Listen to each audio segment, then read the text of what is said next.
आज हम 7वीं कक्षा का संस्कृत का पेपर सॉल्व कर रहे हैं। आप भी देखें कि इसे कैसे एक पदेन उत्तर देने हैं। और हमने बहुत बार बताया है कि जब एक पदेन उत्तर देना हो तो सिर्फ एक शब्द में ही उत्तर देना होता है। पूरी लाइन में सेंटेंस देना, पूरी लाइन में उत्तर देना, टाइम वेस्ट करना है और कोई गलतियां भी उनमें निकल आए तो उसमें नंबर कट जाते हैं। इसलिए जितना उत्तर मांगा जाए उतना ही उत्तर देना है। अतीव कुशल, बस इतना ही काफी है इसका उत्तर, क्योंकि एक पदेन उत्तर मांगा गया है। उसमें प्रश्न में दिया है कि सूपम ओदनम कौन पकाता है, का पद प्रश्न दिया हुआ है एक पदेन ना। एक पदेन में का मतलब एक ही शब्द में उत्तर देना है। तो वैशाली पठने कीदृशी अतीव कुशला, सिर्फ इतना उत्तर। सूपम ओदनम का पचती, का मतलब कौन पकाती है, तो माता पकाती है, सिर्फ माता इसका उत्तर होगा। चिन्मयस्य कति भगिन्यौ स्तः, चिन्मय की कितनी बहनें हैं, तो द्वे, ओनली द्वे, सिर्फ द्वे में ही आंसर देना है, द्वे। ते सर्वे प्रातः कम नमन्ति, वे सब प्रातः किनको नमस्कार करते हैं, माता पितरम, माता पिता को करते हैं। तो ये इस तरह से ये आ जाता है। इतना ही, सिर्फ इतना ही आंसर देना है जो एक शब्द में हो या अधिक शब्द, जैसे अतीव कुशला ये विशेषण और के साथ में आया है तो अतीव कुशला। तो आपने कोशिश करनी है जितना उत्तर मांगा जाए उतना ही उत्तर दो। अब दूसरे में दिया हुआ है पूर्ण वाक्य अनुत्तर। तो पूर्ण वाक्य में क्या लिखा है कि जनकः बालेभ्य किम करोति, जनक बच्चों के लिए क्या करते हैं। तो जनक, जनक यानी पिता, जनकः रमणेभ्य, जनकः रमणः सर्वेभ्य डंकानि अपि क्रीणाति, यानी जनक रमणः सर्वेभ्य अपने बच्चों के लिए खिलौने भी खरीदते थे। दूसरे का उत्तर है परिवारे सुखम समृद्धिम च कथम स्तः।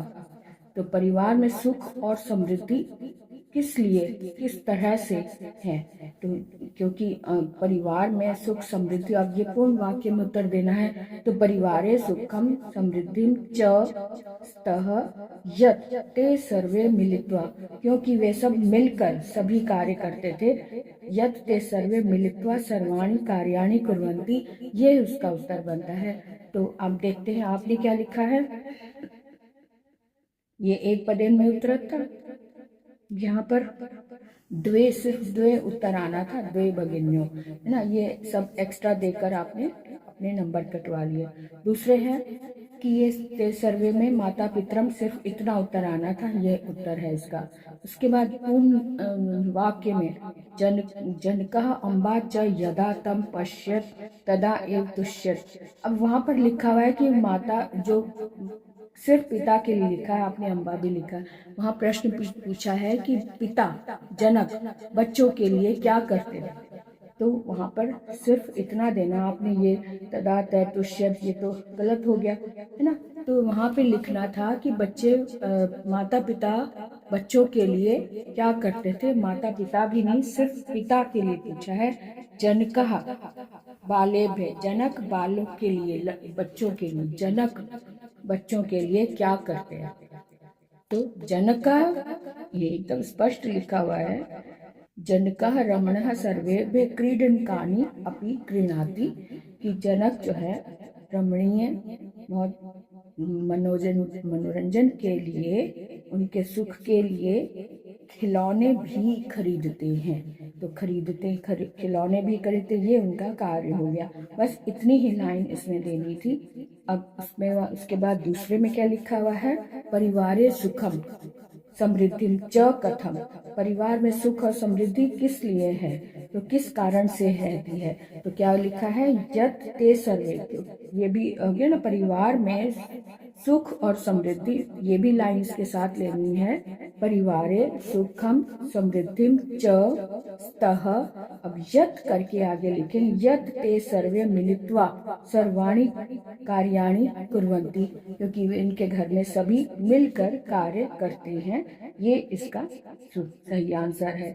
अब यहाँ पर भी आपने सुख समृद्धि में वो कारण तो बताया ही नहीं कि किस कारण से होता है, अतएव कर दिया। अतएव का मतलब तो इसलिए, लेकिन इसलिए से पहले कारण भी तो बताना होगा ना कि क्यों सुख समृद्धि होती है, तो इसलिए ये अधूरा प्रश्न हो रहे, उत्तर जो है अधूरा दिया आपने। उसके बाद देखें, इसमें एक एक शब्द में देना था, ये विकल्प है, विकल्प में से उत्तर छांटना है। इसमें पूछा है कि निर्देशानुसार उत्तरत, तो क्या निर्देश है, चिन्मय से पदे का विभक्ति, चिन्मय में कौन सी विभक्ति है, तो सियर लगा हुआ है, एकदम स्पष्ट हो रहा है कि यहाँ पर छठी विभक्ति है यानी षष्ठी विभक्ति। इसके बाद लिखा है अनुजा पदस्य किम अर्थ, अनुजा शब्द में कौन, शब्द का क्या अर्थ है। अनुजा, जा का मतलब जन्म लेने वाला, क्योंकि स्त्रीलिंग है, जा मतलब लड़की है ये, अनु मतलब पीछे जो छोटी बहन, अनुजा का मतलब है बहन। तो इसमें से क्या लिखा हुआ है, अम्बा मैंने माँ, जनक मैंने पिता, भगिनी मैंने बहन और मित्र मैंने मित्र, तो ये भगिनी इसका उत्तर है, वो अनुजा मैंने बहन। ठीक है, उसके बाद देखो आपने भी ये वाले आंसर सही कर दिए हैं, षष्ठी विभक्ति और भगिनी दोनों सही हैं। उसके बाद शब्दों के अर्थ देने हैं। अकाल पड़ने पर यानी कि कठिनाइयों से जो जीतने योग्य, हाँ ये भी काफ़ी सही है, कठिनाइयों से जीतने योग्य यानी कठिन समय में किस तरह से वहाँ से निकला जाए। समवाय मैंने समुदाय होता है, ग्रुप होता है, दल होता है, समुदाय का मतलब सहारा नहीं, तो इसलिए ये 3 आपके उत्तर सही है, इसलिए 3 अंक मिल गए। ये हो गया। उसके बाद ऐसे प्रश्न हो कि कोई 4 या क्या कोई 2, तो 2 मांगे हैं तो 2 ही दो, है ना। उसके बाद अगर फर्स्ट वाले 2 जो भी होंगे वो माने जाएंगे, आगे वाले जो है वो कट जाएंगे, तो इनमें से जो सही होगा उस नंबर मिलेगा। तो चटका विद्या दोनों सही है, इसलिए 2 नंबर आपके इसके मिल गए। अगला प्रश्न है, व्यय कृते विद्या धनम वर्धते, यानी कि व्यय करने से क्या बढ़ता है। ये भी कोई 2 प्रश्न करने हैं, और 2 प्रश्न करने के लिए आपने 3 का उत्तर दे दिया। व्यय कृते विद्या धनम वर्धते, यानी कि व्यय करने से विद्या धन बढ़ता है, ये सही हो गया इसका प्रश्न। और दूसरा आपने लिखा है चौथे का और दूसरे का, चटकाया विलापम श्रुत्वा, चटका चिड़ियों की के विलाप को सुनकर काष्ठकूट ने उनसे क्या कहा, तो ये उत्तर भी सही। ताम सर्वे की मर्तम विपुलसी अपृच्छत, तो 2 के उत्तर देने थे और आपने 3 के दे दिए, तो पहले 2 का जो भी उत्तर दिया है उसमें से ही आपको नंबर मिलेगा, तीसरा एक्स्ट्रा हो गया, है ना। तो इस तरह से एक्स्ट्रा वर्क नहीं करना है, ये अपने नंबर कटवाने वाले कार्य मत करो। इसके बाद है प्रश्न निर्माण। प्रश्न निर्माण में आपको 5वां प्रश्न है प्रश्न निर्माण का, तो इसमें पहला क्या दिया हुआ है, चटकाया के स्थान पर देना था, तो चटकाया में कस्याह सही हो गया। दूसरे में गजस्य के स्थान पर, गजस्य के स्थान पर ये देख लेते हैं, चटकाया, चटकाया के स्थान पर कस्या है, ये ठीक है। गजस्य के स्थान पर कस्य आ गया क्योंकि षष्ठी विभक्ति है, तो किन सर्वनाम की भी षष्ठी विभक्ति लगा देंगे ना। तो और मालिनी, क्योंकि ये स्त्रीलिंग है और एक वचन हम प्रथमा विभक्ति का, इसलिए इसके स्थान पर का आ जाएगा। और विद्या विहीना नरा, नरा तो लिंग है, एक वचन है, इसलिए इसके स्थान पर कहा आ गया। अब देखते हैं आपने क्या लिखा है। कस्या ठीक है, कस्य भी ठीक है, और उसके बाद कहा, ये दोनों आपने अपोजिट लिख दिए, यहाँ पर का लिखना था, यहाँ पर कहा लिखना था, दोनों गलत हो गए, तो 2 अंक आपको इसमें मिल गए। इसके बाद है विभक्ति बतानी थी कि इसमें कौन सी विभक्ति है, कौन सा लिंग है, कौन सा वचन है ना। तो इसमें क्या दिया हुआ है, बंधु, शब्द बंधु है और ये पुल्लिंगम लिखा हुआ है, और विभक्ति प्रथमा आपने बतानी थी, तो प्रथमा विभक्ति है और एक वचन है।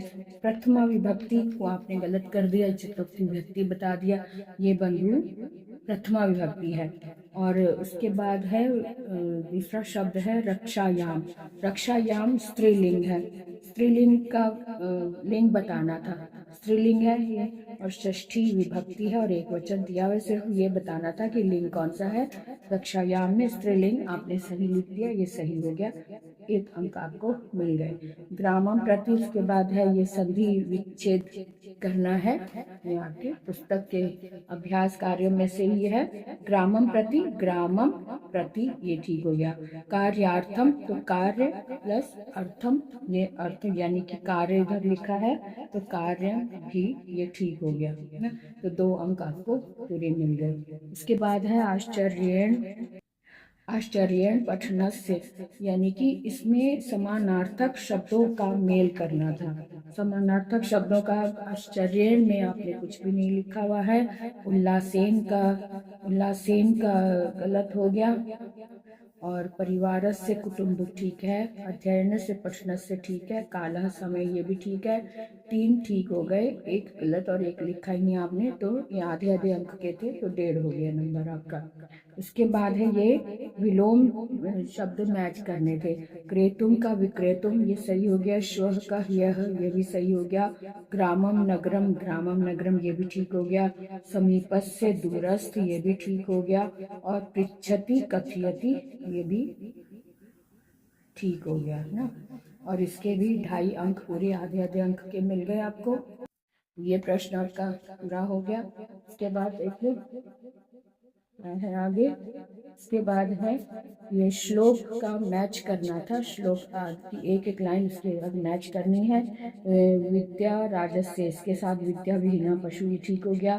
केयूरः न विभूषयन्ति पुरुषम, तो हारा न चंद्रोज्ज्वला ये भी सही हो गया। न चौर्हार्यम न च राजहार्यम भ्राज्यम न च सरकार भारकारी ये भी ठीक हो गया। और है सत्कार यत्नम कुलस्य महिमा रत्नई विना भूषणम ये भी सही हो गया।